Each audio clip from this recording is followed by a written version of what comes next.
When I was much younger, I didn't really have much to do. So what else can a bored young child do other than play Minecraft? I searched through the App Store and I finally found it. Minecraft in all its square glory. But what's this? The game is like £11? Oh my god. This kind of money was like £1 million for a baby like I was. So it was completely out of the question that I'd be getting Minecraft that day. Especially since as soon as I got any money, I always spent it on Lego. So instead I scrolled across the related games, trying to find a game that would satisfy my need for cubes. And all of a sudden I found it. Blocksworld. Blocksworld was a sandbox game, which allowed you to use simple code to create your own games and just creations in general. And as soon as I got hold of the game, I was instantly gripped because of the amount of choices I had.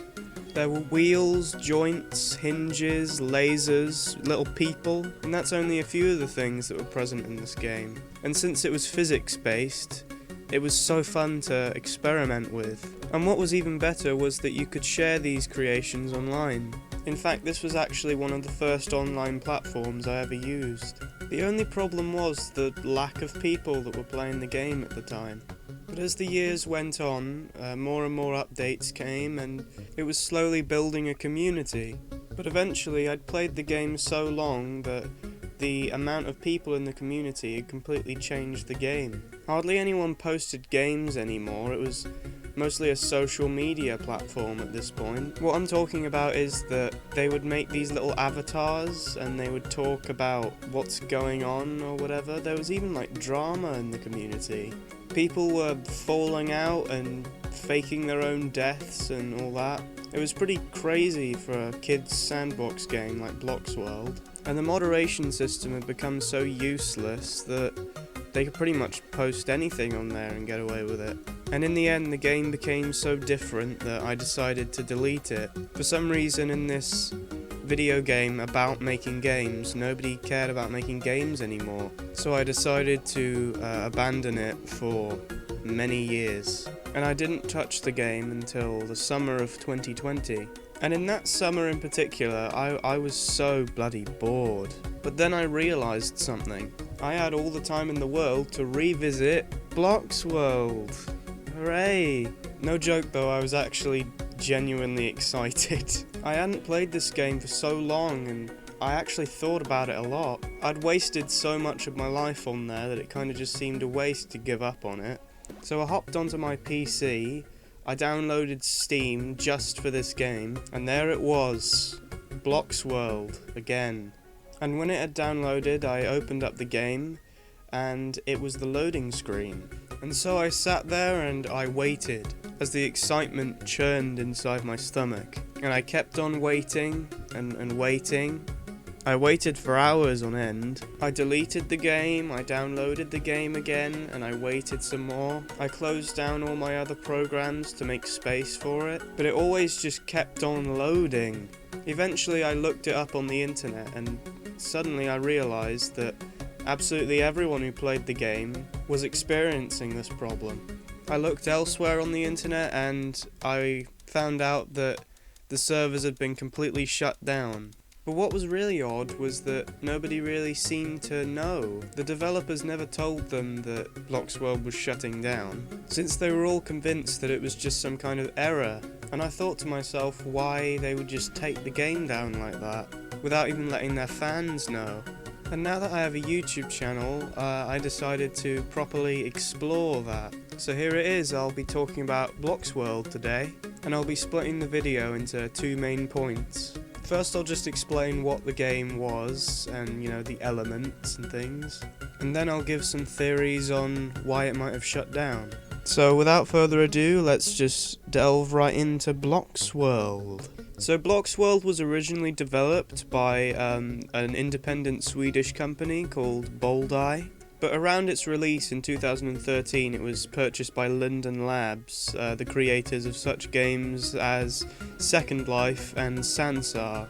Wait, is it Sansar or Sanzar? I'm not really sure. Well, I'm not going to be referring to it again in this video, so it doesn't really matter much. Anyway, so like I said before, it's a physics-based sandbox game, and you use simple code on the building blocks you use to make them move and do things and do all sorts of crazy stuff.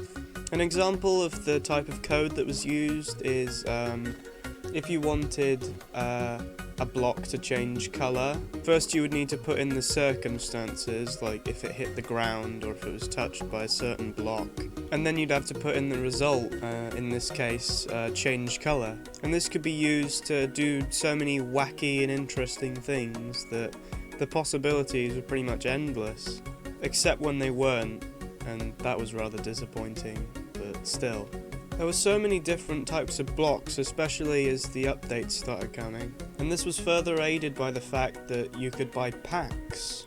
And these packs included franchises from Transformers to that one 3D animated Wizard of Oz movie nobody ever talks about, ever. I mean, I didn't watch it, but I sure did buy the Blocksworld pack for it. I mean, could you blame me? It came with like a sick staff, you know? That's pretty cool, you know? I mean, I thought it was cool. Anyway, so there were several types of blocks which I'm going to list off right now in a really boring fashion. So first of all, there's blocks. That's kind of self-explanatory. You put them together and you make stuff with them, and they come in all shapes and sizes. Then there are prop blocks. They're pretty much useless. They just kind of sit around. Like, think of like a flower or a stone. So basically just really boring inanimate objects. Then there were action blocks. These were the blocks that did all the cool stuff. If you wanted a wheel or a jet or a gun, action blocks had you covered. And they could do all sorts of things. They could play music, they could shoot projectiles, even change the weather. Then there are blocksters. They're basically like little cube people. You can make them stumble around like stupid little idiots. They're always making some kind of noise, whether it's ouch, whoa, or like, that's about it actually. It gets rather irritating after a while. But these guys were normally like the player or like NPCs or something. They were pretty useful. Then there was the colour tool, which you could just use to colour things in. Then there were the textures, which, well, they're basically just textures to put on blocks and things. For example, a face or a grid. Then there were the actions, which are basically just the really simple coding elements you can use on each block. For example, if you have like a laser, then there's a command which is for a beam, and a command which is just for a little pulse. Sometimes they were quite limited, but they were enough to make something rather cool. And then finally there were the sound effects.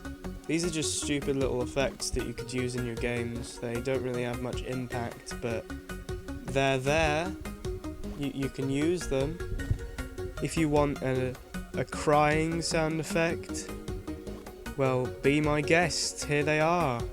And you could use all of these elements to make your own games and your own little models. And you could publish them online for everyone to see. There were likes and views and leaderboards and stuff like that. It was pretty cool. And all of this went on as usual until Linden Labs decided to stop updating the game from 2018 onwards. And this went on for 2 years until they finally decided to shut down the servers.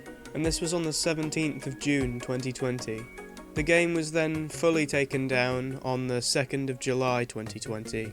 So I must have tried to revisit the game somewhere in between those two times, because the game was available to be downloaded, but it was completely unplayable. So now that I've gone through Blocksworld from the beginning to the end, I'm going to start talking about why it might have been shut down. There are plenty of reasons Linden might have had to shut down this game. It could have been that the moderators had too many people to moderate and so couldn't do their job properly.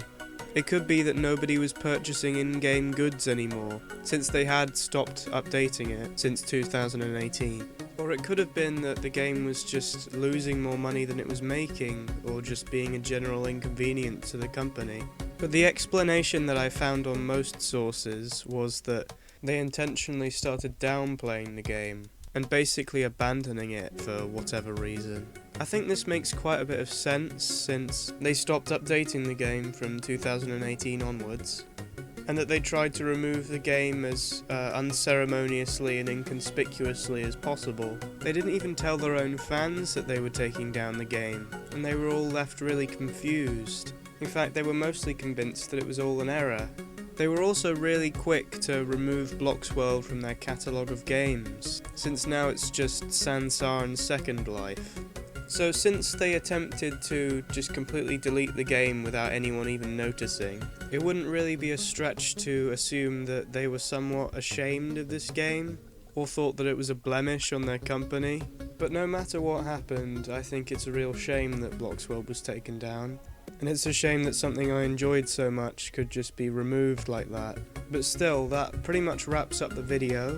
This was pretty fun to record and research. It's been interesting trying to make a video about a game that doesn't even exist anymore, and it's been interesting just looking into why it might have been shut down. So I hoped you learned something from this video, and goodbye.